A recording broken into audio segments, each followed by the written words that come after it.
Welcome back, lad, and welcome to another episode. We have a good one for you today. We have an interview. But before I introduce the guest, I want to remind you guys to like, share, and most importantly, subscribe. We're already past that 1,000 mark. Let's get to 2,000. And also, I want you guys to check out our website, LatinWealthClub.com. We're always posting articles there, political, finance, sometimes about our podcast, crypto as well. You can learn something, it's something that you might not know about, and I'm also talking about communism in Mexico, something that a lot of people aren't talking about. Mexico is becoming communism little by little, and I'm trying to expose that, trying to inform people what's going on over there. It's not, my guest is over here looking at me like, wait, what? before I introduce him, let me give you guys a short little what's going on, because he's over here like, wait, what? It's not fully communism, but, because of the people in power, they've been in power for so long that they're becoming a socialist dictatorship almost. You know what I'm saying? So, check out some of our articles. You guys would probably find it interesting. But with that being said, help me introduce my guest, Bogus Tattoos, a.k.a. Bogus. Yeah. What's up, man? How's it going, man? It was Bogus, bro. What's up, bro? I mean, it's funny, right? We had an interview with him. And we don't know what happened, but we lost the footage and we have to redo it. But, now me and him have a better relationship. We come in here, we're joking around, having a good time. Bogus, tell me about yourself, man. Where'd you grow up? How was it growing up? And, we'll start talking about your success. I feel like a lot of people here, they probably follow you on Instagram. They're probably like, man, who the fuck is this guy? He's over here talking shit. He motivates me. I don't know, right? So they want to get to know you, man. Okay. So I grew up in L.A., the southeast L.A. Okay. I remember the last time I told you that's kind of like Whittier, Pico Rivera. I lived in Montebello too a little bit, like that whole little area right there. Yeah, but mostly like Whittier and Pico Rivera. That's pretty much where I grew up. South of East L.A., huh? Yeah. So I grew up right there. Like I had told you last time, it was pretty cool. Childhood, you know what I mean? Like a lot of kids at that time. I don't live there no more. I live in Orange County now, but my mom still lives in that same house that I mostly grew up in. It's changed now. There's not really that many kids anymore. But when I was growing up, there was damn near a kid. Like in our neighborhood, there was probably every other fucking house there was a kid that was probably around my age, bro. There was a shitload of kids. Now, because there were kids, was there a gang problem? You know what? The gangs were always around, and that's the thing about like those areas, like Whittier, like where I grew up at. There is a lot of gangs, you know what I mean, and they are all very close to each other. The high school that I went to, it was pretty interesting because usually, like, let's say you went to Whittier High School. The district would if you went to Whittier High, you usually lived around Whittier, like the high school. My high school was weird. It would get little random sections of every neighborhood that was like in Whittier. And you would go to that school. And they would bus them in? So a lot of kids would get bussed in. So that was kind of weird because that was probably one of the schools that did have like a bunch of neighborhoods, bro. So there was a lot of kids coming from all different parts, like of the Whittier. other side of town, and then they're like they only heard about each other, but now they're seeing each other. So now you have a school where there's kids from all types of fucking neighborhoods that are going there. There was a bit of a gang problem, but I think I always kind of stood away from that shit. A lot of the kids that I grew up with too, we stood away from it. We played like more like sports. We played outside and shit like that. But when we got into like high school, that's kind of when the tagging kind of got more serious. What year was this, bro? I got into high school in 2004. Okay. A long time ago, bro. Damn, my boy. My boy's reminiscing. He's like, hey, I didn't even realize how much I've been out of high school on. Yeah, bro. 2004, bro. So when I was in high school, like, I played sports all growing up. So even in high school, I wasn't supposed to go to that high school, but I got, I guess, kind of like recruited to go to the school, even though it was a school that I probably would have ended up going to either way. My sister went to Whittier High. I went to Pioneer. I went to Pioneer because I was on some traveling team, and the assistant coach of the traveling team was the assistant varsity played ball? coach. I played basketball. Oh, okay. Yeah, so when I hear travel ball, I'm thinking baseball. Oh, no, automatically. No. I suck at baseball. No, I played basketball. I sucked at baseball. Well, you got the high, my boy. That's why. Yeah, I played basketball, bro. So that coach convinced me to go there. I had a relationship with them already. He recruited like 2 other kids from the travel ball team to go to the high school, which was probably like one of the better things that could have happened for me is going to that school, just because, it's. I ended up going to that school, and a lot of my friends that like were like troublemakers and shit. They also went to that school, so it was kind of like. But at that time, you thought it was cool. I bet. Yeah, it was cool, bro. It was cool, but I also like, like we had talked last time. I always had pretty decent parents. Like my parents did a very good job. Bro. I don't mean decent. Had very good parents. They tried very hard. They provided for us. They showed us the best examples. Of how to be adults and stuff like that. All the basic good shit, holding yourself accountable for stuff, being responsible, being a man. Yeah, being a man, all that stuff.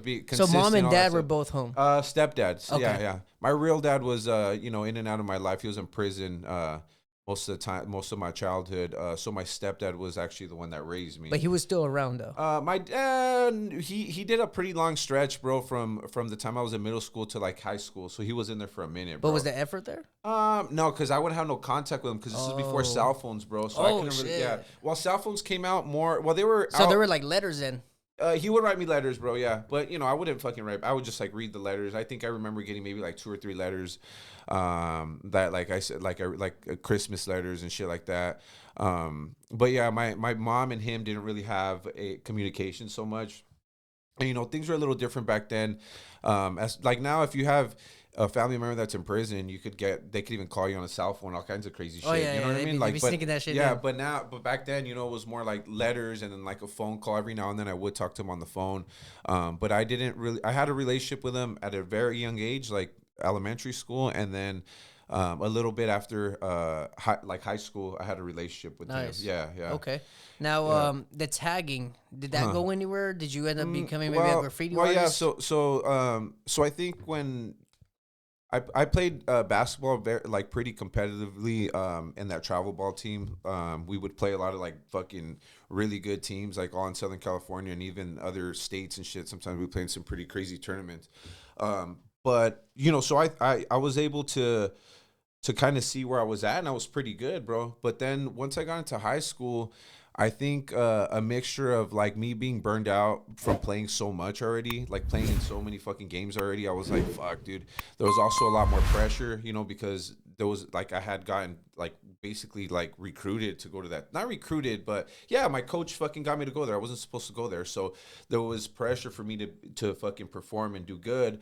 And then at the same time, more distractions come in, girls and friends and bullshit, you know what I mean? So I think my sophomore, junior year, I was kind of like, I don't really see myself even wanting to go to college or for school or even basketball. Like I didn't really have like that same drive and passion that I did when I was in middle school. So that's when I kind of started like trying to like find myself again, you know what I mean? Because for a long time that was kind of like my my purpose of living at the time was basketball, but then when the love for that was kind of gone, that's kind of when the graffiti started to become a little bit more I started getting a little more serious with that, and I still played basketball 4 years. I graduated high school, but I started getting more serious with the graffiti like my sophomore year. Okay, yeah. And I know I heard of this term called tag banging. Was that what you were doing back in the day, or was that like non-existent at the time? No, it was, bro. And I think thinking back now, I think that was like years where that shit was like really like big, bro. Because at that time you don't know that that's what's going on. You know what I mean? You're just like living there. You think it's a game. You're just like whatever. Like this is what's going on. But a lot of my friends were wrapped up in that shit like really really tough, bro. But I was more of a tagger. But still, if you're in the graffiti game, like the tag banging is still gonna you're still involved in it. You know what I mean? Yeah, because someone might cross you out one day. You're like, wait, what the heck? And you're gonna see his tagging one day. You might do the same thing back, and that's how it starts. Exactly, right? bro. Yeah. So regardless, like, there's not really you can't really escape that. But there was obviously kids that like they were like I had homies that were just about like tag banging, like just want to fight and fucking fuck shit up and steal and do all kinds of crazy shit. Desmadre. Yeah, bro. And then there was more dudes that like me that I like to fuck around a little bit, but I'm not really looking for those types of problems. I'm more like I'm trying to get up. I'm trying to tag. You're just trying to make your name out there. I'm trying to make a name for myself, and that was more me. So going into like my senior year. That's senior year, and then right out of high school is when I was like super like just like straight up just like obsessed with writing, bro. Like I would do it like every single day, bro. Like consume me, bro. Like it was like a pretty crazy addiction, dude. Yeah. You know. Now I do remember that you mentioned something about going to jail for tagging. Yeah, yeah. So when as a juvenile, I never really got into trouble tagging. But like, yeah, no, actually, like, yeah, 17 years old, I started getting like possession, vandalism stuff, trespassing, little bullshit. But then the more like serious stuff as far as graph goes, like actually getting caught, like unfortunately, I started getting caught for it like as an adult. You know what I mean? Was this over 21 or still No, under 18. 21? No, I'm 18. Yeah. So at 18, that's when a lot of that luck like just really started to fucking run out, dude. And you know, I knew you get like a gut feeling, just like when you commit any types of crimes, especially if you're doing them over and over, you get to a point where you're just like, dude, like I know that eventually like I'm gonna get caught for all of this shit. You know, I that's how I feel like most anything that I've ever done bad, I know eventually I'm gonna like get caught for it one way or another. You know what I Yeah, mean? the truth comes to light. Yeah, bro. So for me, it was just like a matter of time before my luck ran out, and the types of spots that I was getting to, bro, were like really high risk, bro. Where like every single time, like it was like running away from the cops or like fucking almost dying and shit like that. Oh, You know, because we shit. would do a lot of the heavens, you know, like the billboards, like the freeway overpasses, all those crazy spots. So you know, you're doing them, and once you're on, like let's say one of the bridges, like you're on it, dude. You're gonna finish it whether the cops come or not, or whoever. If there's mad cars on the freeway, Yeah. you know, there's hundreds of cars that are up that are watching you fucking do it, even though it's like late at night. So if they had that abandoned skyscraper in LA back in your day, we would have seen Bogus on there. We would have seen Bogus on there, or I would have what? popped it off, bro.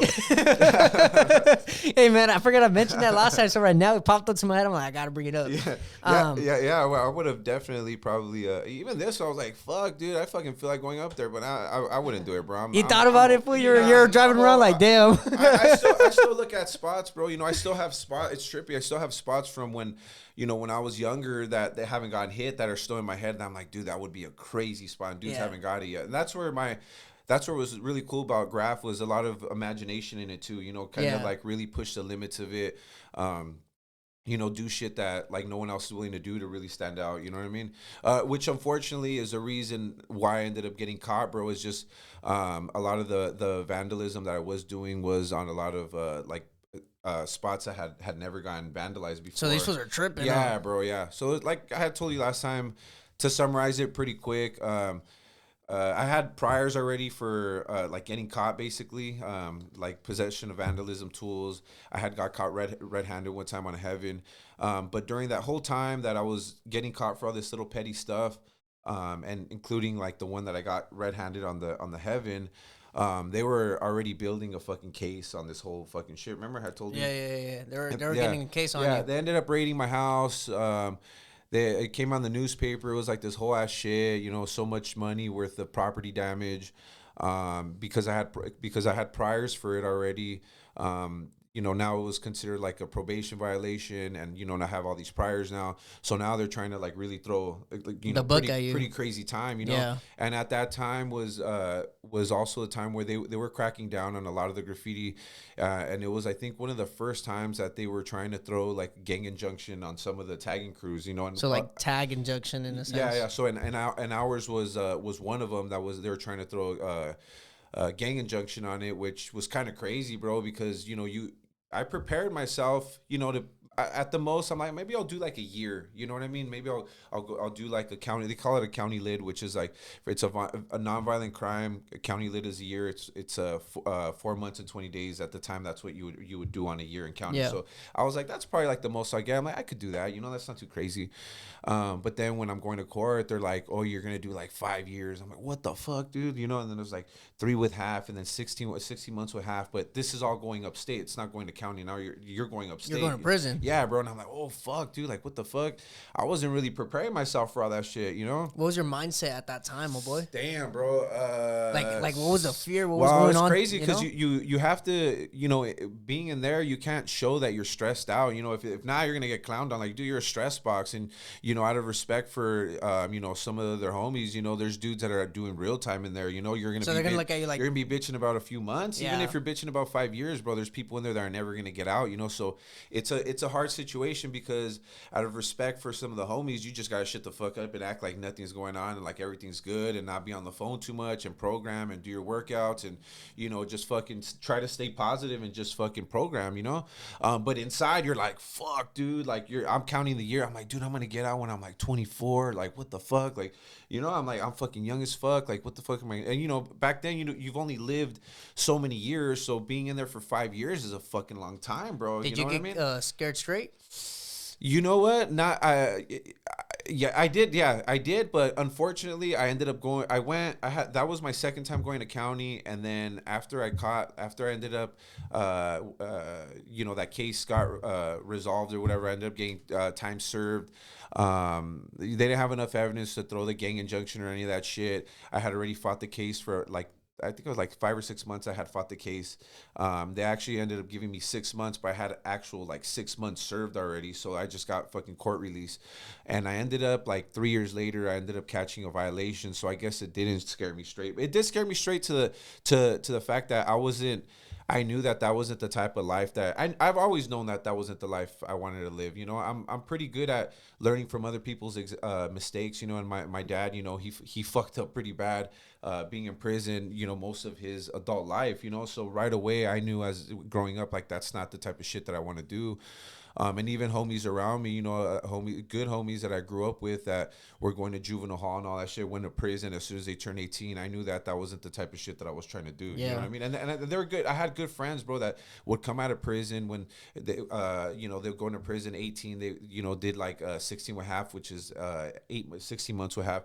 So they come out when they're like 19, and they would tell me like, dude, that's not it. Not it, bro. Yeah. Like you're like what you're doing. It's like cool, have fun, but like don't get carried away with all the other stuff that comes with the graft, because there's a lot of stuff that'll suck you in with it too, like drugs and stealing and hustling and all that stuff that has nothing to do with graft that will suck you into that shit that could. It's just the street lifestyle, bro. Yeah, bro.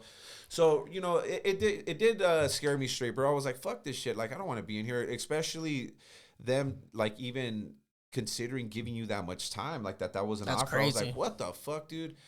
So I got a question though, real quick. What were the conversations looking like between you and your parents at that time? You know what? I think at that time I didn't even have any contact with my stepdad no more. Me and him had like a pretty bad falling out, just because I was already like just doing so much stupid shit. You know what I mean? Like I think I was already kicked out of my parents' pad, bro. I was living with my sister. So like I had already fucked that shit up at my mom's.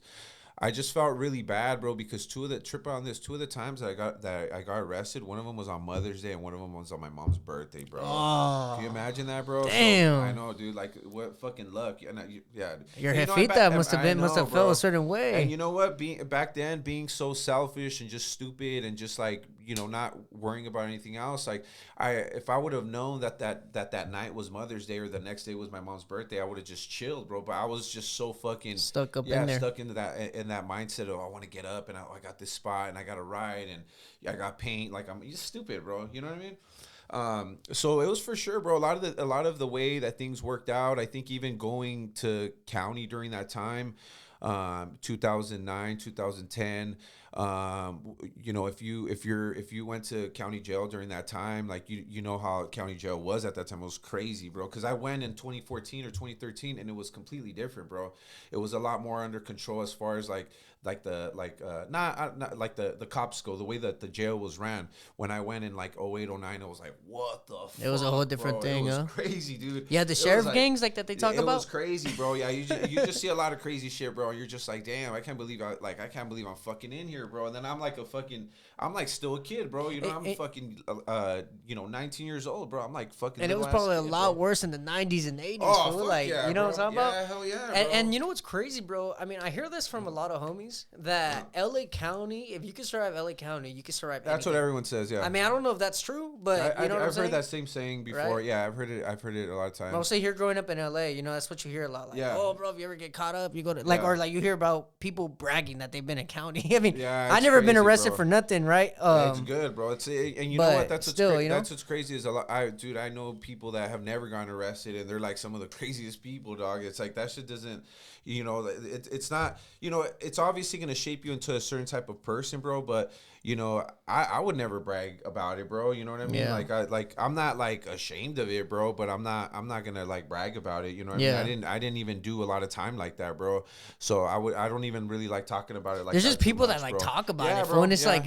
like damn, you're that proud, It's like cool. It's cool if you there's people that do a lot of time and they get out and they turn their lives around. that's And then different. it's cool. That's different though. It's cool to talk about it, bro. I was saying, but that's different though. Like if you're only doing like how you said, like Yeah. a year or two, and you're like, yeah, I've been in county, Yeah, like, and yeah. you're Yeah, trying to no, yeah. flex. It's like Yeah. it's a little different, Yeah. Now I do want to get into, you did have a good childhood, a little bit on rough side when you started becoming a young adult.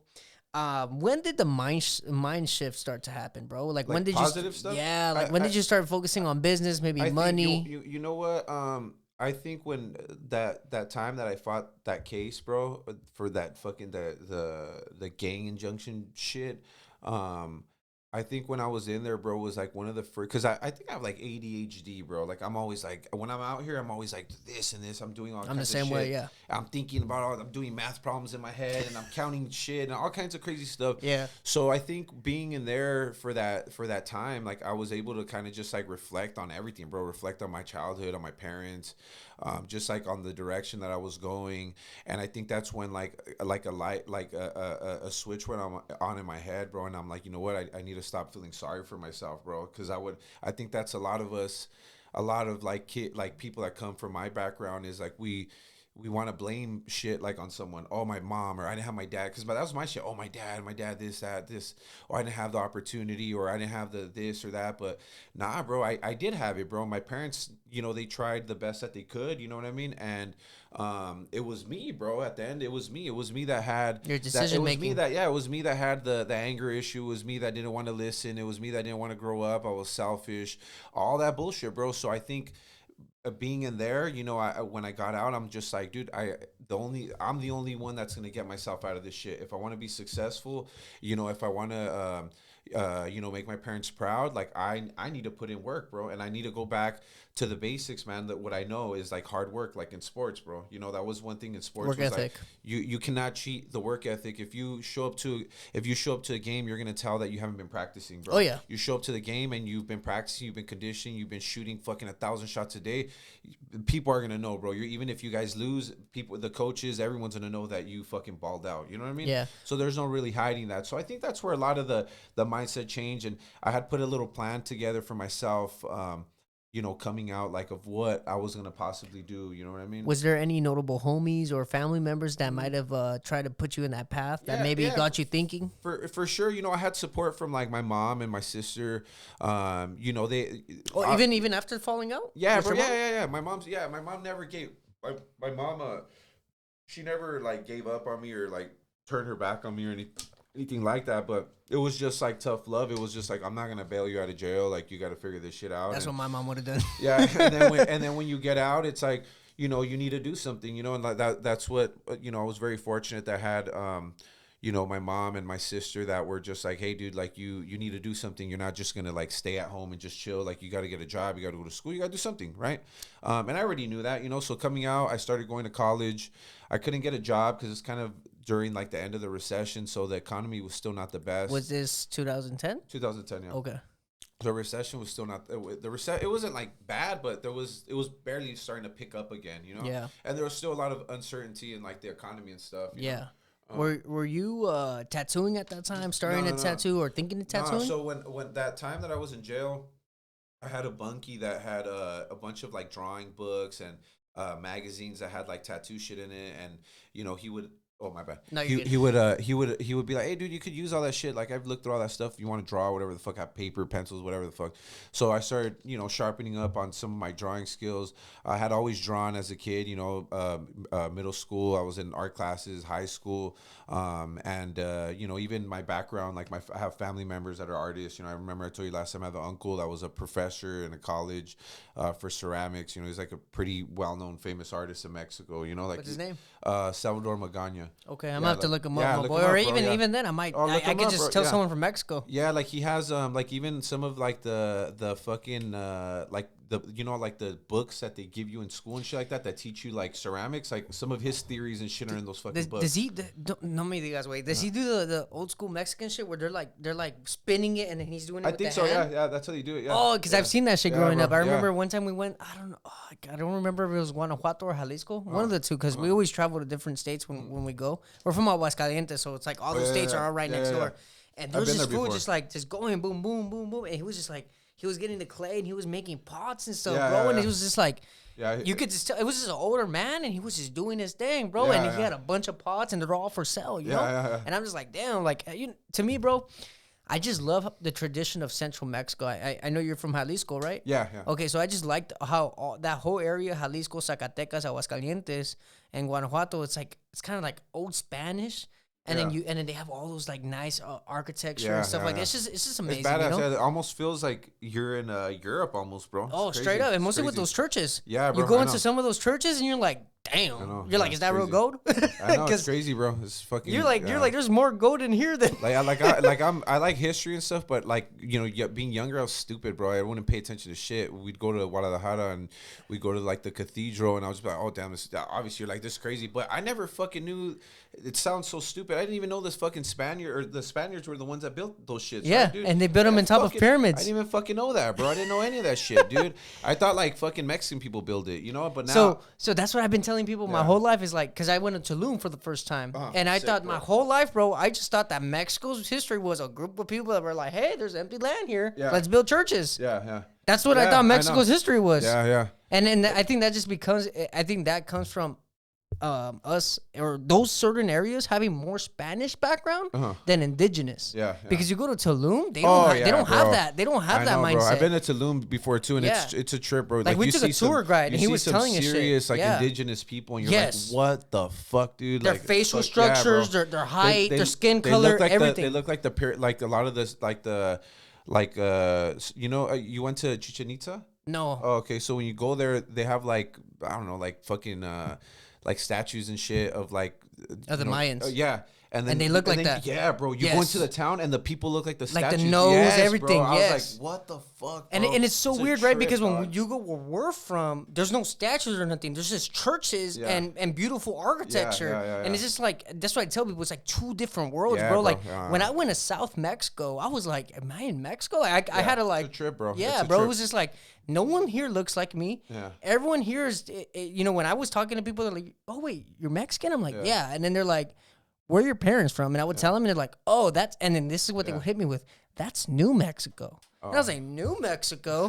And they're like, yeah. And that's what the tour guide told me. He's like, what I mean by that is that you guys only have 300 to 500 years of history. yeah, they have a We shit have of- 3,000. Yeah, yeah. He's like, you guys are the ones that came and conquered. Yeah, you know, yeah. He's like, that's why you look like the way you look. And I was like, oh, shit. You want to know something crazy, bro? I don't know if you feel this whenever you go into Mexico, even if you go to TJ, as soon as you like get into like the Mexico like Side, the border? Yeah. you get like this weird feeling of like just like I don't know, like you're kind of like in a familiar place, but just kind of like I don't know, it's a weird little like orgullo that you get in a way. For I don't know, I feel like the body go comes out a little bit like what? wah! The Yeah, body go yeah. the American side like or that, but you get this feel. You get this feel. Yes. You get this feel, right? When I get down there, bro, I'm not gonna lie, bro. I feel like, damn, my parents come from here. My whole family comes from here. This is all my family knows. And then I go, but I'm not from here. Yeah, exactly. I always that's always in the back of my head. Yeah. Is like, I know my ancestry, my ethnicity's from here, my culture's from here, but I'm not from Yeah, here. yeah, Like yeah. but I'm not gonna lie though. I still go in there with pride of being like my family's from here, Yeah, you know. yeah, And then when yeah. I'm down there, fool, I'm the only American on my mom's side. Yeah.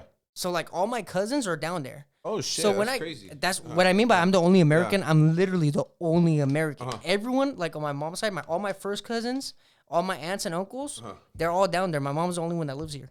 So when I go down there, bro, everyone's like, oh, like talk to me in English. Yeah. And they're like, there's stuff like that. And then it was funny because it's a trip because some of my younger cousins thought I was born in Mexico.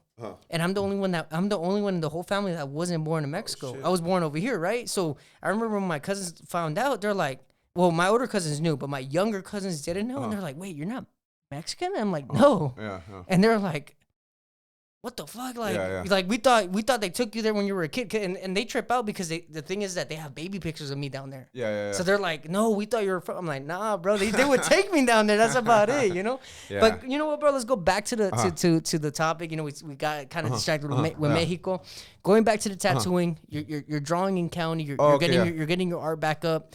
When did you actually get your first kit? When did you get your first machine? Okay, yeah. So when I had got out, right, you know, because I had been drawing in there and you know looking at all those magazines, I didn't have any tattoos right at this time. I had none, bro. I had never really had interest in. So you're like me, no tattoos. Just never had any, bro. I think because of the graph, I just thought that was like. Like I don't know, that's just like the only type of art that I needed around me. You know what I mean? Did you grow up with that mindset that like tattoos are bad and stuff like that? Yeah, like I have family members that like have a fuckload of tattoos, bro. And I always thought they were cool, but Okay. they never had, you know, because it was so long ago. You know, I have uncles that have a shitload of tats, bro. But like it was never anything that like really caught my eye where I'm like, oh, that looks cool. I would want that. You know what I mean? Yeah. Until I started to look at some of those magazines in county. And I would see some of the the black and gray realism, which is like the style that I do now. And I'm like, what the fuck? Like you could do shit like that? Dude, it just like blew my mind, bro. So I got so curious about it that when I got out, I continued to like I would go on the internet and just like look up all these artists and just look at a bunch of shit, and watch whatever little bit of YouTube that was out there. Like I was just fucking consume any type of tattoo content that was out there, right? And then like I just got the idea. I'm like, dude, I want to get a tattoo. It wasn't even I want a tattoo. I want to get a tattoo. So I had this little summer job, right? My uncle had I remember I told you he had gave me a little summer job doing some little remodels in the house that he was going to rent out. And it was just like a little job for the summer, right? So with some of the money, I got a tattoo, right? I got the tattoo. And what was it? I had gotten this Virgin Mary right here. Oh, nice. Yeah, La yeah. Virgencita. Yeah, and I got it, and I was just like, damn, dude. Like, as soon as I got it, bro, I was just like, dude, this is fucking crazy. Like, I want to do this shit. But just like with anything that I do in life, you know, I have so much respect for anything that anyone does that requires like consistency and discipline and all that shit. I love that shit. So I respect anything that anyone does because I know it takes time, bro, and I know that it takes passion and time and sacrifice, all that shit, right? So I didn't even want to. Like I was convincing myself not to want to get into it because I knew it was going to be I knew it was something that was difficult, you know, because there was not a lot. I knew right away there's not a lot of information out there. There's no school for it. There's no one that's going to teach you. So how the fuck am I even going to learn? It's like a long shot, you know. But I just couldn't stop thinking about it, bro.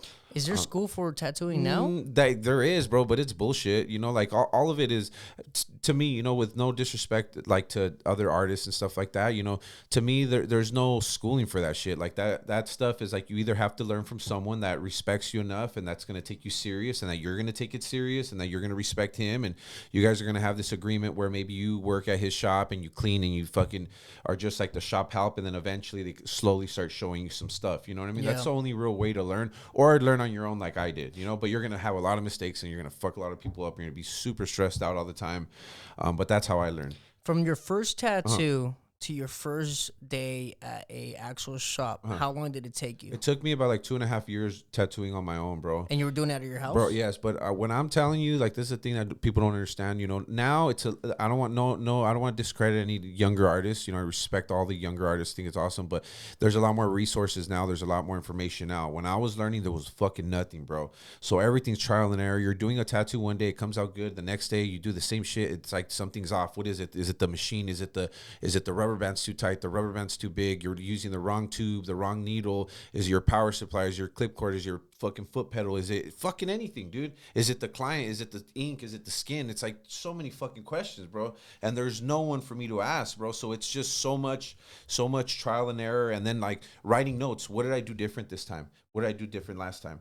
And then just kind of trying to put all this information together. It was crazy, bro. It's like a scientist, bro. You're just putting all this info together and see how you kind of figure shit out.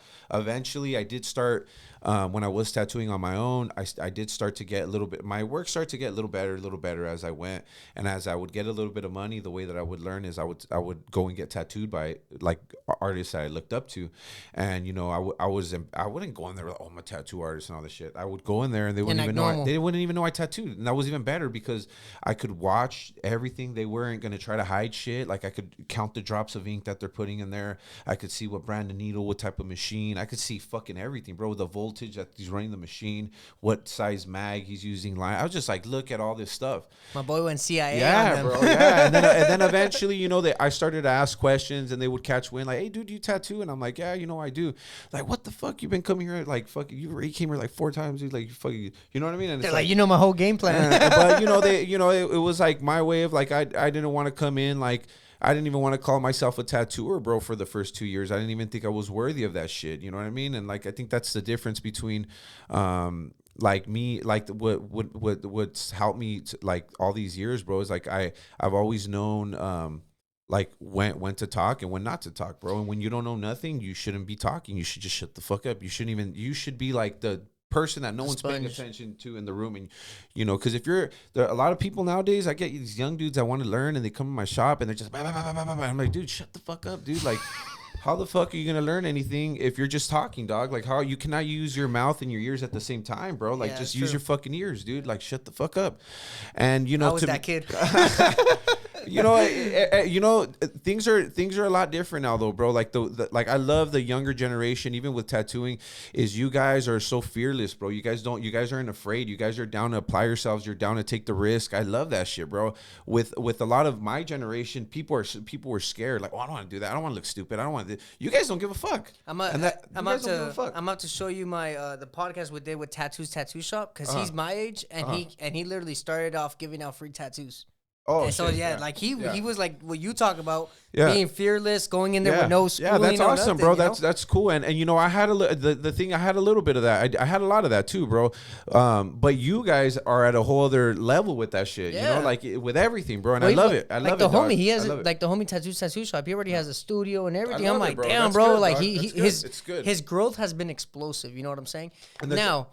I do want to get into a little bit of your personal life, my boy. Yeah. At that time, was there kids involved? No. So no, I didn't have no kids. So no, I didn't have no kids. When I did start working at the tattoo shop, the first shop I worked at, I got hired there. I met my kid's mom while I was working there. And how old were you at this time? I was 23. So I was 23. I met her, right? She's also a tattoo artist, right? She still tattoos. We had already been tattooing. We met, fucking like found in love with her like super fast, bro. We'd fucking, from the first day I fucking met her, bro, I fucking hung out with her every fucking day for 10 years. Dude. We're not together no more. But I would fucking just hang out with her all the fucking time. And it was really cool because, we both shared that passion for art and for tattooing. And, we were both really hungry and really eager to be successful, bro. Yeah. And I had more naturally, bro. I had more of like the business and mindset. Like my business and mindset was stronger than hers, and she was a better artist than I was. So it was a perfect mix, like yin and yang. So I complimented her good as far as like she felt like she needed to go and get like I feel like I need to work at this shop and get a cosign from these people. I'm like, well, fuck all those people, dude. We'll do that shit on our own, dude. You don't gotta go and fucking what are you gonna like? For me, that's how I've always been. Like if I see you and you don't have what I want, I'm not gonna fuck with you, dude. Yeah. And I already had in my mind, I'm like, I'm already pretty good for my age. I know that if I continue to keep working this way, I'm gonna continue to get good. So I don't want to be like all these other artists. I want to fucking I want to be well off, bro. I want to leave something for my kids. I had good examples of uncles and aunts and shit, that had already done very well. And I wanted that shit. I wanted to be a tattooer, but I also wanted that shit. I didn't want to be like one of these other, most of the other artists that were just partying and fucking around and doing all this bullshit. Like, nah, like, I'm like, dude, I have a plan.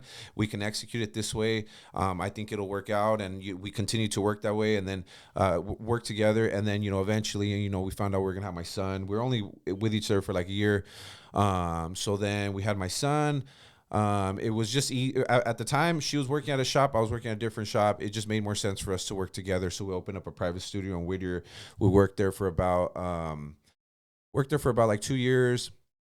During those 2 years, bro, I had the opportunity to buy my first house. We bought a duplex.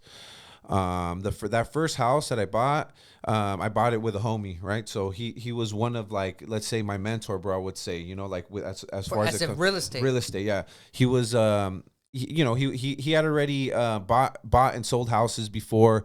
He fucking works at Costco. You know what I mean? Like he's just like one of those dudes that's just super fucking smart and patient and controlled, bro. He's got discipline, dog. You know what I mean? Like So big time. the tattoo shop came before the real estate, right?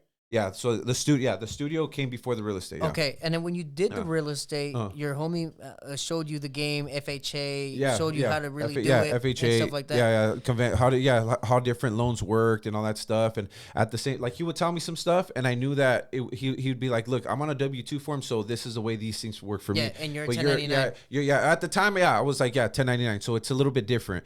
But I eventually ended up turning my business into S-corp. and then now I get a Now you're a W-2 form. W-2. Yeah, so By which yourself. is better. Which is better, bro. Yeah. Well, I have some employees, bro. So No, I I have, joke. yeah. No. What I Yeah, mean yeah. by that is I joke around because your W-2 has to be signed by yourself. Yeah.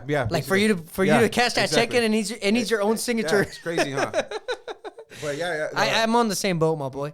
Now, hold on. I wanna say something, bro. What was the strategy that you went for when it came to going into real estate? Were you going in for the cash flow?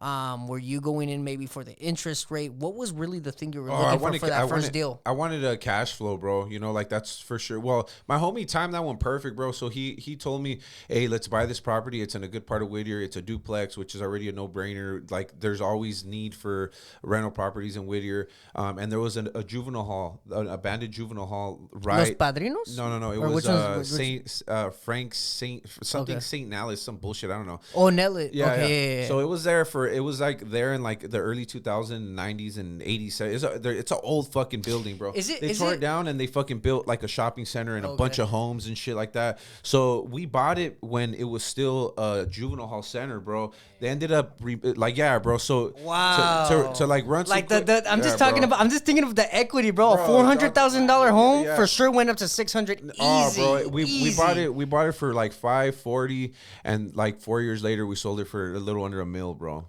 Yeah. Damn, hey, that's $200K for him and his homie, bro. So guys. it was a good let flip, that sink in, and not only that, yeah. but the fact that you took the risk with your homie and you had that trust, my boy. Yeah, bro. Because a lot of people don't have that, bro, and it's a sad, and everyone would tell me, oh, you can't trust friends and blah blah blah and all this shit. And I'd be like, I get it, bro. I get it. And the thing is, bro, I trusted him so much, bro. Like I never even put my name on the title, bro, of the home, and we did everything clean, bro. I don't recommend that to other people. No contract neither. Nah, nothing. I trust him, bro. I had already done other deals with him, bro. I know that he's not like that, bro. Like, but anyone out there, dude, I recommend you get on the title, man. Get on the deed, get on the title. Maybe even if you guys don't, best way I think to do it would be start an LLC together and buy the property with that LLC. That way the LLC is already 50-50 or whatever agreement you have, maybe 60-40. I don't know. Yeah, because you never even know, like something could happen on his end, like God forbid he die and then it gets weird, bro. Yeah, because the family's more than likely not gonna acknowledge you. If that makes sense. Exactly. Yeah. But the best way I think the best way to do it, my boy, is to start an LLC together.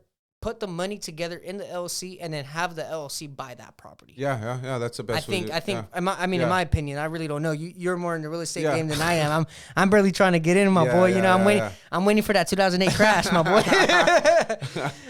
But going into real estate, that's one property. When did you end up getting your second property? While I was there, I lived in. Me and my kid's mom lived in one of the units. Was it the smaller unit? No, or they was were it the both bigger the same unit? size, bro. They were both the exact same size. They were like 3-bedroom, 1 bath, both of them, bro. They were smaller, but they're clean, bro. They're nice. Trip out, dude. Our fucking mortgage, bro, was only fucking $2,800, bro. Can you believe that? Wow. For a duplex, bro. And how much were you renting at the front? My homie lived in the front, bro. So we were only paying $1,400 each to live there. Wow. Oh, so you guys did it more as an equity deal. Yeah. So this was just like we're gonna wait for the shopping center to get done and we're selling. Well, the goal, what we're supposed to do is we were supposed to stay there. I did it, but he had other plans and shit like that, which he executed his plan very well. Shout out to the homie. Yeah, shout out to homie Ernesto. Yeah. So when I was there, my plan was my goal at the time was I want to buy a property every 2 years. So every 2 years, I'm going to buy something. And I did that, bro. So when I was there, I bought, 2 years later, I bought another duplex in Pico Rivera. And then 2 years later, and I stood in the fucking duplex in Whittier. 2 years later, I bought another duplex in Pico Rivera, which at the time, most people would have turned around and been like, oh, I'm going to buy my dream home. You know, I already have like this house. If I rent it out, I'm gonna get cash flow. I could buy my nice big house and live in a badass neighborhood. But I'm like, nah, dude. Like, right now we should try to get as much like More cash flow. Yeah. yeah. So we got the duplex in me and my kid's mom got the duplex in Pico Rivera. Rented that shit out, and we stood in the house right there in Whittier. We stood there. We had no plans of selling it, right? And then 2 years later, which is now 4 years, I bought a house in Orange County, bro. Can I ask what years these are? Like, so this is 2015. 2015 bought the one in I believe 2015 the one in Whittier, and then 2015 2016, right? Okay. And then 2017 like right when COVID first cracked off, 2020 I got the one in Pico. Okay. So I remember I remember when I went to the open house that I had to wear a mask. I was like, what the fuck is this shit? The fuck? Like, oh, we have to wear a mask. I'm like, what the fuck? It's just me and you, dude. He's like, I don't know, just fucking put the mask on. Oh, okay, whatever. So I remember that. And then I closed escrow. Like I believe in like. Did you lock in that 3 point? Yeah, 3%? bro. Oh, yeah, bro, we got lucky, my boy. I know, bro. I know. Because now everything costs like a $2,000 $2,000 over. Know, Goddamn. Dude, I know. And then 2 years after that, like 2022, everything started going up. I bought the one in La Habra. Yeah, the single Orange family County home in La Habra. Yeah, La Habra's nice, or at least cool, certain parts. Yeah, hell yeah, it's really cool. Well, better than where I grew up. You know, like not that say it's only a city over, but it's the part of Whittier that I lived in was like kind of. Yeah, I lived like not on that great. I live like on Whittier Boulevard and Norwalk Boulevard. Gotcha. Yeah, it's not like the nicest area part of Whittier. It's probably kind of the shittier part of Whittier. But yeah, I bought one like the one in Orange County, bro, which is in La Habra. Let me tell you something, bro. Once you cross that Orange County line, you don't ever want to go back. Fuck no, hell no, bro. Fuck no. It's fucked up, you know, because it's just fucked because the counties, it's just county bro. difference, bro. And I'm not gonna lie, bro. They just run it better. Yeah, bro. Yeah, like on the. Well, I actually rent that house out right now too, the one in Orange County. So they're all rented out, bro. How many properties? Right now, I only have two. I have the duplex and then the single family home. I ended up selling the one in Whittier. Did you do a 1033 exchange with that Whittier one? No, what the fuck? What's that? I don't even know what that is. I probably know what it is. I just don't know what 1033 exchange is like you sell the property, and within 6 months, if you buy another one, that profit on the first property does not get taxed. Oh, okay, got you. You just got to put all the money into that next property. Okay, no, because the loan or any of that shit wasn't under my name, bro. So okay. my homie just cashed me out, bro. No. Next time, fool, or next deal because they'll tax you on it. Look into 1033 exchanges, and my boy, that's how like Trump and all the big dudes be getting away with the tax. Yeah, because if not, they'll tax you on that shit. Yeah, hell yeah. No, well, like I said, if you do a 1033 exchange, you got 6 months to move all that money into a new property, maybe even a better property. That's only if you own multiple properties, though, I believe, right? Like, that's is it? Yeah. Okay, maybe I don't know about the restrictions. My homie didn't have to do that because I think since it's his first, it was at the time he only had that property under his name. So when he sold it, they don't look at it as like you just hit all this money on an investment. It's like, oh, that was your home, that was where you were living, so they just assume that you're gonna use that money. So you're saying like house. A 1033 exchange should only be used on investment properties? I think it's only if I'm not mistaken, bro. I think it's I think they only taxed you, bro, if it's your second property, bro.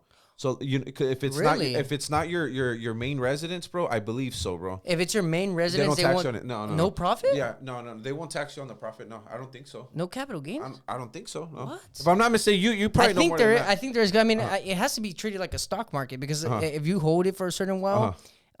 You either pay short term or long term capital gains. We have to look into that, man. I don't want to. We don't want to spread misinformation. I don't want to say. But it's still good. It's still good convo to have because it might spark some light bulbs out there. Because I know, like, I've had family members that have had to that had multiple properties, and when they sold like an apartment complex, they needed to like invest that money within right away. Yeah, bro. Yeah, that's a 1033 exchange, my boy. Okay, cool. So we talked about real estate. And do you still have that private studio, or do you actually have a bigger shop now? So I ended up opening up one in Pico Rivera. So that one's like an actual tattoo shop. It's a bigger tattoo shop. I'm very proud of like where, and me and my kid's mom, we're not together anymore, but she does very well for herself. She opened up her own shop. She has her own shop. She has people that work for her. La competencia. Yeah, bro. She's my competition. No, I'm just kidding. No. But I have a lot of love for her, bro. And she's got a really, one thing that I always like to that like I'm very proud of with myself, bro, with any relationship that I have with anyone, friend, family, whatever. I like to always, like, whether me and you still become friends or we have falling out, or you know, we just drift apart. I like to one thing that, like, I feel proud is that I know anyone that leaves like my circle or whatever, they'll leave with something that they learn, bro. With You some know type what I of mean? value. Yeah, bro. And I know she learned a lot of shit just like I learned a lot of stuff from her, bro. That's right. Yeah. So you know, she's doing good. She's got her shop. My shop, like, fuck, man. I got a crazy team, bro. I'm not even lying, bro. Like, I'm not even saying that because it's my shop, but I have probably one of the strongest fucking teams right now, probably in LA, bro. How do you find and manage that team, my boy? It took like 8 years, bro, to do it, bro. You know, because I had at the beginning, it was just like two of us, bro, and slowly, like, I had opportunities to get certain artists, and I was just like, they're just like not good fit for the shop. You know, I was very Was picky. there a certain culture you were going for? I just like mindset, bro. Okay. I like people to have the same morals, bro, the same values, bro, the same amount of shit to lose as I do, bro. Those are the types of people that I want in my shop. That's right. I don't want people in my shop that don't got nothing to lose, that are lazy, that are bad people, that fucking talk shit, that don't have nowhere. I don't want shit like that around me, bro. That's right. I want people that have goals, or that everyone that's there, that especially the newer artists that I've gotten, like, in the last 2-3 years, everyone goes there with, like, I want to buy a house, dude. Like, that's my goal being here. I want to buy a house, or it's like big, dope big goals. Aspirations. It's good goals, bro. You know. Now I see why you and Jonathan work together, because that boy right there, he got big aspirations, big goals, too. Bro. You know? Yeah. I love that guy, dude. Yeah. And that's what I love being around, like, guys like your guys. How old are you? 20? I'm 24. I love that shit, bro, because you the way that you guys think is so badass, bro. And I feel like when I'm around you guys, I feel like rejuvenated, bro. And you know what it is, bro? It's just that we grew up in that internet age, my boy. Yeah, like, you're talking about 2008, 2012, bro. I was barely in middle school, my boy. Exactly, like, I was bro. barely walking home with the ghetto bird over my head. You know what I'm saying? And that's where I get a lot of my. I feel like that's where I get my edge, bro. Because a lot of the guys that are my age, they don't want to give you guys, like, no time of day. They're like, man, fuck this fool. Like, this fool's young. He doesn't know shit. Like, I'm not gonna listen. In to reality, it. we might know. We might be on the same level. No, you guys know more, bro. And as far as, like, what is like, what's popping right now, what's gonna get you attention, what's gonna blow up and stuff, like, or what's hot, you know? Because one thing that I've always looked, and this is for any tattoo artist out there, bro. If your clientele is starting to become older people, you're in deep shit, man. You need the young clientele, bro. The young people are the ones that don't have many bills, that are a little bit more irresponsible with their money, that are going to be coming to your business more, that are out on the streets, or out at the clubs, that are on the internet, that are posting shit, that are going to get you clients. You think a dude that's 45, 50 years old is going to be out at the club, or fucking out on vacations, or taking pictures of his tattoo and putting it on Instagram? No, dude, he's going to be at home with his kids and his family, and maybe once every 2-3 years he's going to get tatted by you. When someone that's your guys' age is going to be like, I don't got no kids, I don't got no responsibility, I'm trying to go on vacation, I'm trying to get tatted, I'm trying to do this, that. Like, those are the types of clients that you want. So in order for you to understand the younger clients, is you have to be around younger people, and you have to know how to also get, because I don't know if this ever happened. You've been around a dude my age, and you're like, fuck this guy. This was a dickhead, or this was annoying as fuck, or fuck this guy. All right, well, look, at least with me, because I'm into, like, stocks and crypto and shit like that. A lot of people don't know what the fuck I don't think I know what the fuck I'm talking about. So we get into conversating, they're like, shit, you actually know what you're talking about. When I meet fools that are older than me, that kind of, like, maybe didn't take me serious or kind of belittled me, I just be like, man, you're just, like, I don't tell them this directly, but in my head, I'm like, you're just a fucking idiot. You just think that age, because you're older than me, you're wiser, and that's not true, bro. Like, the amount of time that I spent on YouTube gave me a 10-year advantage, to the point where, like, if I'm 24 and you're 34, I'm technically at a 34-year-old mindset when it comes to, like, investment knowledge, to where you had to learn this through, like, not the internet, because you didn't grow up with the internet. Exactly, you know what I'm saying? And that's why I don't like take any, like even with artists, bro. A lot of the younger artists right now, bro, they're like 2-3, like you just said right now, there's so much information out there for the taking, bro, and the dudes that really want it, they're grabbing all of that shit, and they're mixing it with their style, and they're blowing up fucking, and fucking twice as fast as I ever did. You know what I mean? So I've been tattooing for 13 years. They're already killing it in 3 years, bro. Making just as much money as I am, bro. So they're doing something right, bro. What kind of gratification do you get when you see a youngster that comes in hungry and then ends up being, successful, buying his first house or whatever it may bro. I love seeing that shit, man. You know, and it's for me, it just pushes me to have to get better, to have to get sharper, to got to stay hungry, bro, and it cannot get comfortable, dude. You know, like that's right. You can't be a little bitch. Nah, bro, you can't be a little bitch, dude. And that's why I like being around you guys, because every now and then, like, I'm around Jonathan, and then he like some of the stuff I say, sometimes he looks at me like, "Dick, like you're a little bitch," like, you know what I mean? Like, why the fuck did you just say that, dog? Like, and it's true. It's like, nah, you know what? You're right. And that's why, like, right now, like, people are like, "Dude, do you ever fucking sleep?" And I'm like, dude, I have 2 kids, bro. I have a 2-year-old. I'm at the gym twice a day, bro. I'm doing the 75. I'm at the gym twice a day. I fucking read. I drink the water. I fucking diet and all that shit. Spend time with my kids. Go to fucking work. Do killer ass tattoos. You know what I mean? Like, come here, do a podcast. I'm gonna go to the gym after this shit. That's right. And the I thought you already got your second workout in. No, I only did one today. Oh, okay. That's posted from yesterday. Oh, okay. Yeah. I was like, I thought I just seen your story, my boy. That post is from last night. I did one workout today, bro. But so that's where I get a lot of like my motivation too, is from like the younger people, because I remember when I was your guys' age, and I remember like having that chip on my shoulder and wanting to prove everything to everyone, bro. And I wanted everything, dog. And that's like a dope like place to be at, bro. Did you lose family and friends because of your success, my boy? I don't want to say. Yeah, you know what?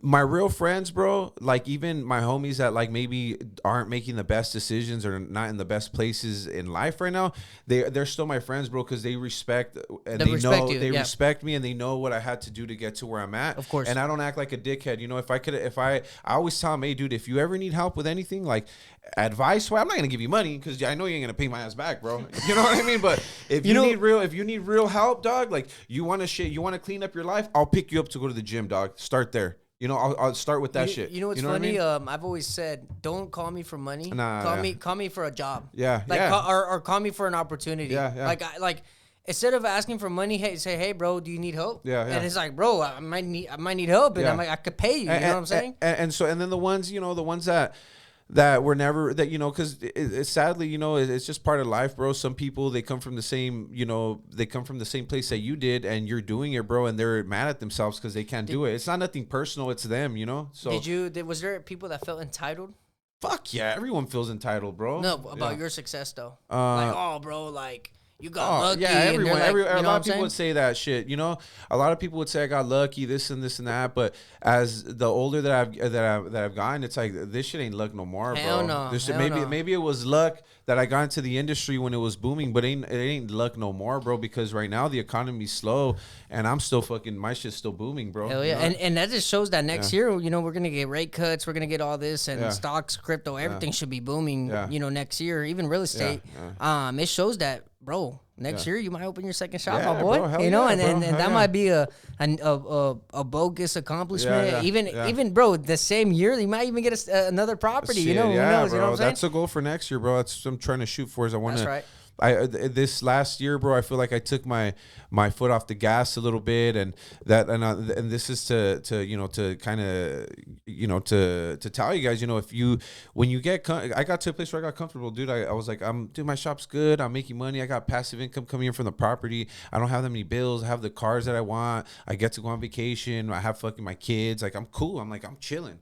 And I'm telling you, bro, like that chilling, bro, that little bit of comfortness, at least for someone like me, bro, it'll fucking destroy you, bro. It's your little bitch voice. It's your little bitch voice telling you, like, nah, my boy, you ain't got to wake up and be that hard. You already made it, my boy. You know what I'm saying? Yeah. Well, in reality, bro, that fire that burns should never end. It needs to always burn, bro, you know? Now, you mentioned you're doing 75 Hard. How'd you find out about 75 Hard? And how'd you even find out about Andy Frisella? I would just see his shit like on IG. I at first I didn't even know it was him that started the 75 Hard.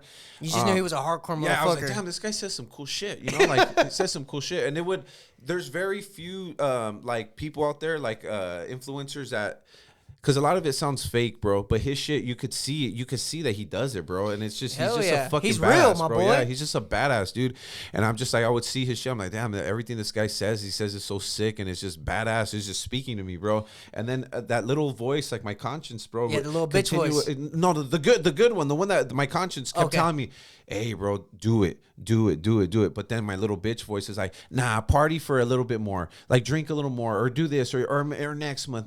You know what I mean? but my conscience was always telling me do it. And then when I started to see people around me do it, especially my videographer, bro, Jonathan, he was doing it. And I just seen like his aura was different, bro. And I'm just like, he's always a little savage, bro, but it was like different this time, you know? And it made me feel like, fuck, like I want to feel like that, he bro. just started, like, he finished it. He's doing phase 2. Oh, nice. Yeah, he's doing phase 2 now. So he did 75, and now he's doing the second one, which is Live Hard. Yeah, right? yeah. The Live Hard program. Yeah, I think I'm not there yet. So, but yeah, it's. I'm not even. I haven't even started, my boy. Shit. Yeah. So, hey, Andy, if you're watching this, my boy, just know we're big fans of you, my boy, and actually, you inspired this podcast. Yeah, I just want to make that known, Andy Frisella. Shout out to you, my Yeah. boy. Hopefully, the day I do 75 hard, I can make it on 75 verses, or my boy right here, Bogus, can make it. Maybe I'll fly out with him. We'll see. I don't know, bro. I'd like to meet you one day. That's all I got to say, bro.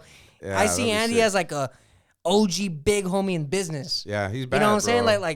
Like how you got like you know, growing up here in LA, how you got like gangs and big homies and shit like that. Like I see him in the business world. That's like the OG homie that like he's gonna put you right on your spot. Yeah. He's gonna let you know, hey, bro, you're being a bitch. Yeah. You gotta do this. You gotta do that. And you know, it's either you want it or you don't. Yeah. And it's like you're put in that corner where it's like, fuck, bro, what the fuck am I gonna do? And he simplifies it to the point where it's like you're questioning your own self. Yeah, bro. And you know what I'm saying? And that's what's crazy is like I'm on day 31. I think today's 31. And at first, it was very frustrating, bro. Especially like the reading and the no drinking part. It was, oh my bad. It was really frustrating, bro. And I was like getting mad at myself, bro. And I'm just like, how the fuck have I gotten so weak where I don't have discipline no more, bro? You know what I mean? Like it was a trip to me, you know, because for me, before, when obviously to get the investments that I got, I gave up pleasure, bro. I got comfortable with not indulging in shit that I like, bro. And in a good way, not in a negative way. I'm just like, I don't need to go out. I don't need to go out every weekend like all these normal ass people. Yeah. I don't need to party all the time. I don't need to drink all the, and I got so happy with being like that, bro. Like I got happy with sacrificing and living that way. But then when I got comfortable, that's when I started to indulge again. And on the self-destruction, I just went straight self-destruction mode, bro. And it's crazy on how. Hey, but self-destruction sometimes is needed, my boy. Yeah, you gotta lie, bro. It is, bro. The thing though, there's a very thin line, bro, because not everyone could snap out of the self-destruction, bro. I feel like there's a certain point where you go in too deep. Yeah, bro. You know what I'm saying? Like going back to what I'm talking about, where I I feel like I'm kind of deep right now to the point where it's like, where I'm telling you, where I'm like, okay, I'm gonna do 50 push-ups a day just to get the blood flowing, just to get my mindset, you know, starting to get, you know, baby steps to getting to the point of doing 75 hard, right? Yeah. Nah, but you're always doing stuff like this, and you're like I could see it, bro. You have your mind on right, so I don't know you that well, but you know you seem like you got a good head on your shoulder, and you know when the fucking get out of shit that you shouldn't be in. But for me, even someone that I think like I have that as well, I feel like this last time that I just got way too comfortable, and I had never thought that I would get like that whack, bro. You know what I mean? I feel that way. The way you're explaining is how I feel right now. Yeah. Like I feel that way right now, not being able to commit just 50 push-ups, bro. Like that's how I feel. Like I'm like, bro, I'm that fucking weak, and it's like I think about that, and I'm like, before bed, I'm gonna finish what I said, and I end up falling asleep, and I wake up the next morning, I'm like, fuck, dude, like what the fuck happened? Or like this most recent time, I was doing my program, my LWC 60-day program. It's not 2 workouts, it's only one. It's a gallon of water a day, and you're fasting, right? I think that's why I only do one workout, because you're fasting. It's like I don't want people to fucking die soon, you know, or like if they're even listening. I failed. And it was such a mistake. It was like one of the, bro, I'm gonna tell you how I felt. I was so consistent. What day was I in, AZ, if you remember? I was in deep, huh? I was almost done too. I was almost done, bro. I was almost done. And what'd you do? You ate? No, fool. What happened was I got home. I was exhausted, exhausted. And I was like, because I wasn't really in the gym like that. We were doing more walks, hikes with my dog and shit like that. I was just more like, this time I'm gonna do it a little different. I'm not gonna really focus on getting big. I'm just gonna focus more on like spending time with my girl and my dog, and like just having more bonding time and building my relationship. You know, it got bro. I came home exhausted one day, and we're like, yeah, we're gonna go walk, we're gonna go jog later. I ended up falling asleep, and I didn't wake up until the next day. And I'm like, bro, I just failed. It was like a mistake fail, bro. Oh, it was like, okay, all right. It was one of those things where you just get home so tired, you lay down and you knock out. You know what I'm saying? You know what? You know what's crazy is that at least you are hold yourself accountable because we're doing it at the shop right now. There's a few of us doing it, and one of the guys convinced them. I didn't, bro. They just seen that it's the culture, bro. It's that culture that you created in your shop, my boy, bro. And I'll tell you this, bro. Like I know a lot of tattooers are gonna see this. Even with like the fitness stuff, bro, I'm the one that fucking has been making that shit popping in tattooing, bro, in the tattoo industry. Like I see all these fools in tip fit, and I love it. I'm not gonna be one of those dudes that, oh, I started that shit, man. It's good, bro. It's a good thing, and I'm glad that they because all the shit that I do talk about fitness, like in the tattoo industry, bro, it's true, bro. Like we lack that shit so much, and like it's so bad that you're just sitting down all day and eating like shit and smoking weed and drinking, bro. It's such a fucking horrible thing, right? So I forgot where I was going with that, but like I like that's dope. Like that I see all these people fucking doing that shit now. So I think the guys that, because they work in my shop, they already see it on social media. But it's because you have that culture, my boy. Like you just said, other shops don't have that culture of like wanting to succeed, wanting to accomplish goals. Like the people you hire or because they have that same, like you said, morals, values, and everything, right? It's that culture. You you didn't realize it, bro, but you were creating a culture, a winning culture in your tattoo shop, right? Because you just mentioned that in other shops, what are they doing? Eating like shit. They're smoking like weed, and they're more than likely drinking throughout the day, right? So you didn't allow that in your shop. See what I'm saying? That's a culture that, like, it's mainstream in main shops, but you created a different type of culture. You created a winning circle, my boy. You created something to where it's like, I'm gonna do 75 hard, and I don't even gotta convince someone else, but 2 other people are gonna follow me because they feed off of me and I feed off of them. And bro, honestly, like I said, you unconsciously created a killer culture that is bringing in people in your winning circle. And I wouldn't be surprised, bro, if by just having that culture, your shop doesn't get bigger or that second one doesn't come around, bro, my boy. And trip on this, dude. So one of the guys, one of the guys, bro, that's actually doing that.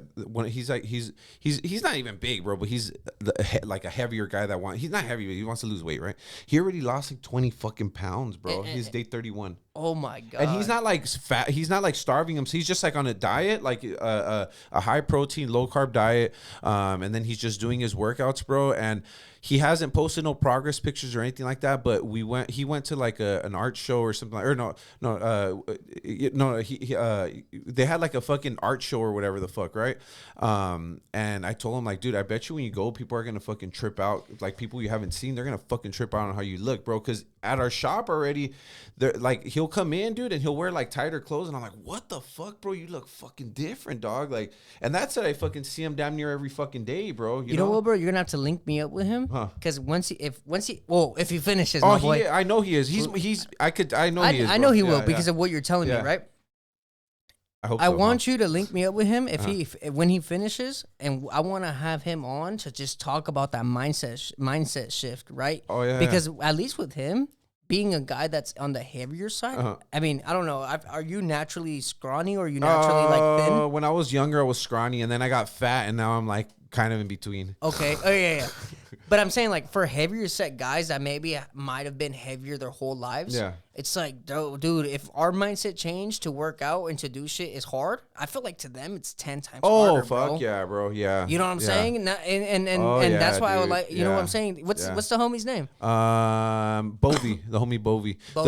So there's fucking five of us doing it at the shop, bro. It's fucking. We might have to do a fucking sick ass fucking like 3-person. Pretty cool. You know, man. like we might need to do something. And that going back to what I was telling you about you, bro. So you guys can motivate me to do that shit, bro. I'm gonna need it. That's good that you said that you failed, bro. Because because one of the guys at the shop said, like, well, what if you're not doing your workouts at home, or what if you're eating like shit, or whatever? I'm like, dude, well, what kind of man does that make you? Not even that. That's not the point. Make you, bro? Like, you're gonna lie to me? You're gonna lie? That shit doesn't have anything to do with me, dog. No, it's not even lying to you, fool. You're lying to yourself. Yeah, bro. Which is even worse, dog. You know, I'm like, you go ahead and lie all you fucking want, bro. But at the end of the 75 days, like, if you don't get anything out of it, but just you lied to yourself, then that's your shit. And dog. people don't realize, bro, it's not even a weight loss challenge or nothing like that. It's No, actually it's your mental, bro. it's a mental, bro. it's a mental Yeah. toughness, Yeah. mental builder. Like it's something to where it's like when you come out of it, bro, you're gonna come out a killer. Yeah, You know what I'm saying? Trip on this. Like the hardest thing so far for me have been like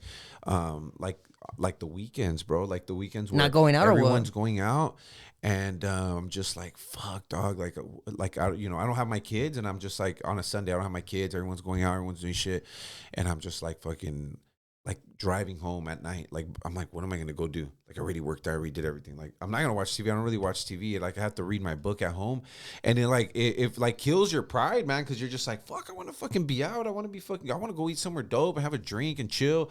But then when you wake up that next day, bro, you're like, dude, that's badass that I did that to myself. Dude. That I like, didn't that's go. just dope. Yeah, Hell like, yeah. I love that. Like I'm just like everyone's all tired and sluggish at work, and I'm just like up. I'm like I already worked out. And I already You know did what's this. funny, It's like fool, so is sick, dude. I was like that when I was young, when I first started my business, when I was 18, 19, bro. I'd party with my cousins because I have a bunch of cousins my age. We'd party till like 3, 4, 5 in the morning. I'd go home, sleep 2-3 hours, wake up to go take care of clients the next morning, bro.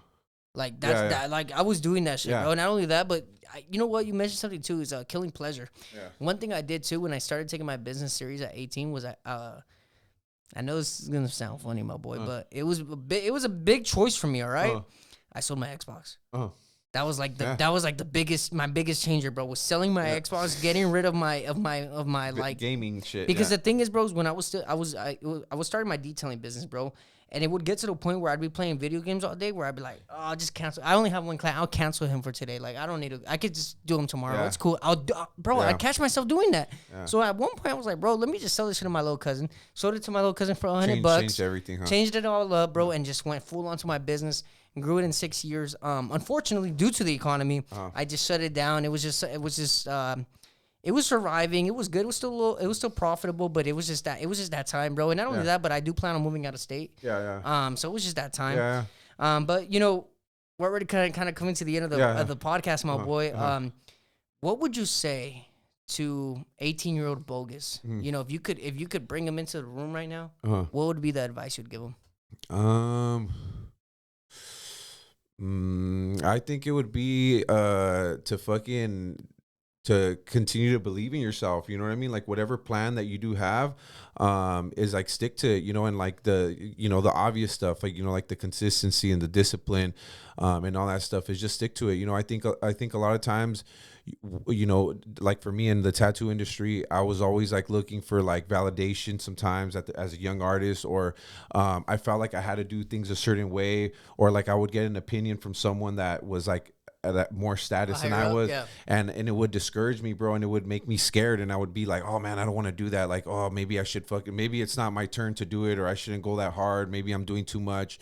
And really, nah, man, like you need to stick to what you believe, and you have to keep going with it. Like as long as it's good shit, you know what I mean? Like you stick to it and keep going, dude. I think I stressed myself out a lot, worrying too much about what other people thought about me, or what they were gonna think about certain things that I did and stuff like that in the industry, bro.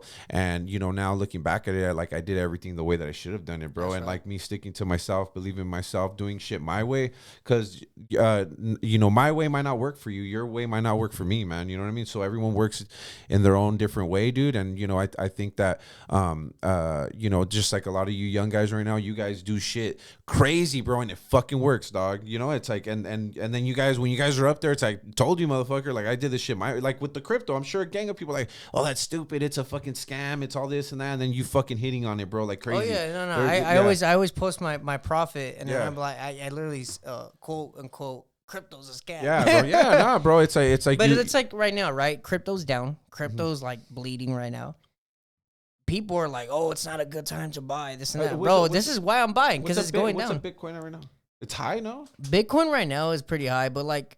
The reason you don't want to focus right now in the time of the market, you want to focus on altcoins. Altcoins. Anything that's not Bitcoin. Okay, I don't know shit about any of that stuff, so bro. pretty much, bro, like Bitcoin is the one that started it, right? Yeah. Crypto, my boy, is just blockchain. It's just like me sending you money through Zelle. Okay. Essentially, that's what it is, bro. But it's like, you know how Zelle is instant, but it's only because we're in the same country. Okay, now imagine that same Zelle instant money transfer internationally. And cheap. right? That's what essentially blockchain and crypto is, right? Now, Bitcoin is more of a store of value, my boy, because there's a certain supply that's going to be left out. Um, so it's more like of a store of value, kind of similar to gold. Okay, You know what I'm saying? Yeah, yeah. But the other cryptos like Ethereum, Cardano, XRP, those are like more of the bigger ones. Those are going to be used more for like day-to-day transactions and stuff like that. Like for example, XRP. I believe I forgot it. Don't quote me on this. I forgot if it's Visa or American Express is going to use their blockchain. That's crazy. You know what I'm saying? Yeah. And then Japan's going to also use their blockchain. So it's like stuff like that, bro. Yeah. And keep in mind, XRP right now, I believe, is sitting at 60 cents. Oh, shit. So, not financial advice. Let me make that clear. Take risk at your own risk. According to with the rate cuts, hopefully, I don't know if you're into politics, but I'm a Trump supporter. Yeah. Hopefully, we get Trump back in office because he's talking about like starting Bitcoin reserves, making America the crypto capital of the world. Hopefully, if he wins, we have a rate cut that should be coming in 2 days, which is September 18th. We should see both Cardano and XRP over $1.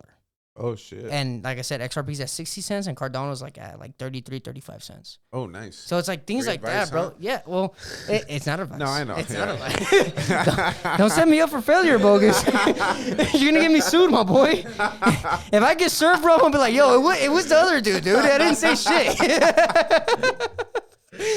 Anyways, my boy. That's funny. Going back to what I was saying, though, I talk about it all the time, my boy, and I tell everyone, look, if you're willing to listen, I'm like, all I'm doing really is just sharing my own knowledge and my own research. I could be wrong, right? And I've been wrong. I'm not going to sit here and say I've hit every time, but I'm profitable. Yeah. So at the end of the day, I'm still winning. You know what I'm saying? Yeah. But yeah, bro, as of right now, bro, I just want Trump to win because if Trump wins, bro, crypto's going to go crazy all next year. We have Kamala win. We're going to see some explosiveness, but it's not going to be the same explosiveness of Trump wins, bro. Because Trump has like literally been flirting with crypto. He has policies for crypto, while Kamala does not even have one single policy for crypto. Unfortunately, when it comes to Democrats and Republicans, they were both anti-crypto at first, but due to recent times, it looks like the Republicans are more pro-crypto and the Democrats are just like, oh, it's a scam. It's used for the black markets, used for money laundering. Like they're coming up with all this while like the Republicans and Trump and all them are like, bro, the whole world is moving towards this shit. And we're here fucking debating it. Yeah. Like, how are we going to be the last ones to innovate this shit? Like, if they're already allowing it in China, why the fuck are we not allowing it here? Yeah. You know what I'm saying? So it's like they're coming to the realization that the world is proceeding to that and America's being left behind. And usually we're the ones first in line. You know, we're the ones always innovating. We're the ones always making shit fucking happen. You know, we're the new world essentially, right? But you know, we'll see. It's crazy, bro. You got me to talk about crypto on a fucking non-crypto segment. But all good, man. That's a little bonus, for all you guys that want to get into crypto. Check out the Bull Room. Check out, I have talked about what blockchain is. I did give my boy Bogus a little rundown on it. And I do talk about, what's going on. Actually, we should be doing a Bull Room soon, so it should be coming out later this week after your podcast. But yeah, man, it's something to where it's like, it's just cycles, my boy. Every 4 years it goes up. Every 4 years it goes down. It's just the way it works, bro. Last time it went up was 2020, 2021, and then now it's going to be 2025. And then 2026, that's when you should be pulling out. You know what I'm saying? You shouldn't be holding after that. But if you want to get into it, my boy, I'll send you some more info on it. But I would say, bro, if you got some cash laying around right now, right now is the time. Because September is always the bad month for crypto. Once October starts running in, that's when you start getting that U. Oh shit. October, November, December, January, and then it goes down. And then by March it goes back up, and then it goes back down. And then summer you want to be out because summer for crypto is it's bad. It's always bad. Every year for summer, it like goes up, goes down, it goes up, and then it like stays steady until it hits October again. Okay. It's I don't know, bro. Crypto historically has always done the same shit almost. Almost. It's not always on the same pinpoints, but it's always like in the same months. It always happens, bro. You know what I'm saying? But like it could be like December, it hits an all-time high, but in the beginning of December, but the second half of December, it's going down. Gotcha. You know what I'm saying? It's just you got to keep an eye on it, bro. But when it comes to strategies, the best way for me to do it is like, okay, if I have 100,000 coins of this certain coin, when it hits $1, I'm okay with cashing out 100K because $1 would be 100K, right? Now, if you're like, no, but I want 200K, okay, well, I'm gonna wait at $2. You gotta have exit strategies, my boy. That's the way about crypto. If you're not selling, you're not gonna make money. If you're just holding and think this is gonna go up to 1 million and you're gonna become a trillionaire, that's how you get burnt, and that's how you end up with buying it at 30 cents and ending up having to sell it at 3 cents. You know what I'm saying? Is you have to have exit strategy. You have to have like a plan. You have to have a plan. It's like even with the write it forever. It's like the real estate, bro. You seen that? You're like, damn, I can sell it right now for under $1 million. I'm gonna take that fucking profit. What the fuck? Because we might have a little crash, and I might not have this opportunity to cash out again. You know what I'm saying? But with that being said, bro, this is the end of the podcast. Give me your goals for the next 5 years. Next 5 years, I want to get back to my plan, bro, like how I was before. I want to try to buy a property every 2 years, man. So hopefully next year get one. Or no, what's next year? 2025? Yeah. So 2026 get one, and then 2028 get one, bro. You know what, bro? I think you're gonna get to the point where by 2030 it'll be a 1 year thing. Yeah, hopefully, bro. You know what I'm saying? Every year. And then after that, every 6 months, every 3 months. We got to cut it in half every time, my boy. But with that being said, we're going to let you guys go. I appreciate you coming on, Bogus. Cool, man. Thanks for cool having story, man. Very motivational. And I do plan on being in contact with you and seeing your progression and your success, my boy. I'm proud of you as a Hispanic from LA, my boy. It's something that we don't see, you know, and that's why I started this podcast, bro, to share our stories and to motivate hopefully someone that might be in your position when you were at 18, 20 or 23, you know, that might be either in trouble or getting out of trouble or looking for a way out, or someone that's just lost, bro, and just doesn't have any type of guidance, you know. But with that being said, I'm money and no money out. Stay dedicated, stay motivated, and we'll see you on the next one, Line of Welcome. Don't be a little bitch.